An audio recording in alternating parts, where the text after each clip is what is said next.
بيان كان أو أيمانة سوسارين قولها اسمه الجبلة سول سناجي حين oo ka koobnaa 10 qodob ayaa waxa lagu taageeray gobashii uu dhigay Garaad Salebaan Garaad Maxamed iyo gudoonkii goobta shirka Khaatumo labo lagu qabanayo waxaana ugu horeyn bayaankaasi iyo qodobadii ka soo baxay akhriyay Garaad Cabdisalaan Xasan Maxamed taageerida gobashii uu dhigay Garaad Salebaan Garaad Maxamed iyo guddoonkiisii goobta shirka lagu qabanayo oo ah magaalada Taleex qodobka koowaad qodobka labaad muddada shirku bilaaban doono waa 20 November 2011 qodobka saddexaad ergada ka qayb galaysa shirka tiradoodu wuxuu noqon doontaa 165 xubnood gudaha waa 120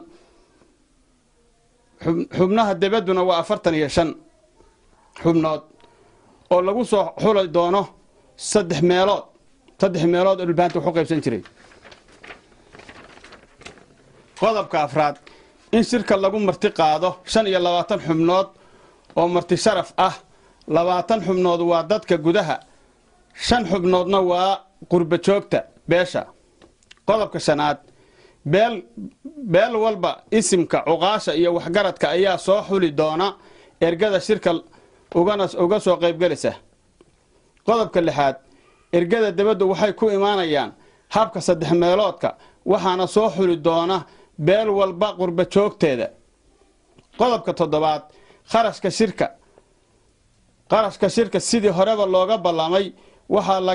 laga sugayaa qurba joogta beesha wixii aan ahayn xoolaha nool qodobka sideedaad nabadgelyada shirka waxa ka mas'uul ah garaadka gogosha dhigay iyo beeshiisa intaas kadib Garaad Salebaan Garaad Maxamuud ayaa waxa uu ka warbixiyay ujeedka dadaalka ismadu ay ugu jiraan sidii uu qabsoomi lahaa shirweynaha Khaatumo labo asagoo dhanka kalena bulshada reer Taleex uga mahad celiyay diyaar garowga ay ugu jiraan shirka Khaatumo ee looga tashanayo aayaha dadka ku dhaqan deegaanada Sool Sanaag iyo Cayn waan idin khalkhal u gelin oo aan la gamcayn oo shirkaas muradab uu noqon lahaa inta horta ujeedadiisu weeye cid gooni wax loo oranayo cid la ambaarayo cid la caayo midna ma jirto waxaanu doonaynaa anagu haddaan ismada nahay iyo dadka waxgaradka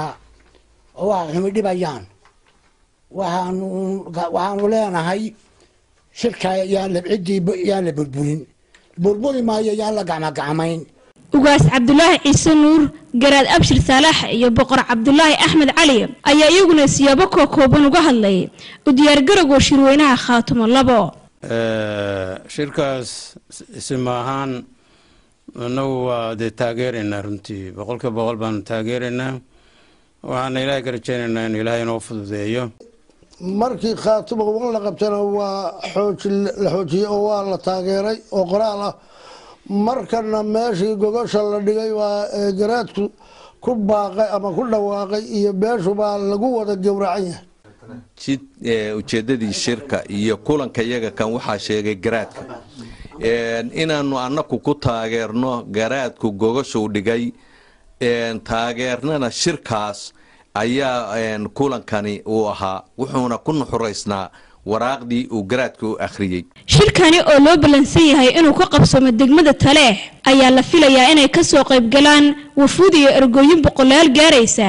kuwaasi oo ka imaanaya dalka gudihiisa iyo dhammaan daafaha dunida Saciid Keen Axmed Jaamac Somali Channel Garowe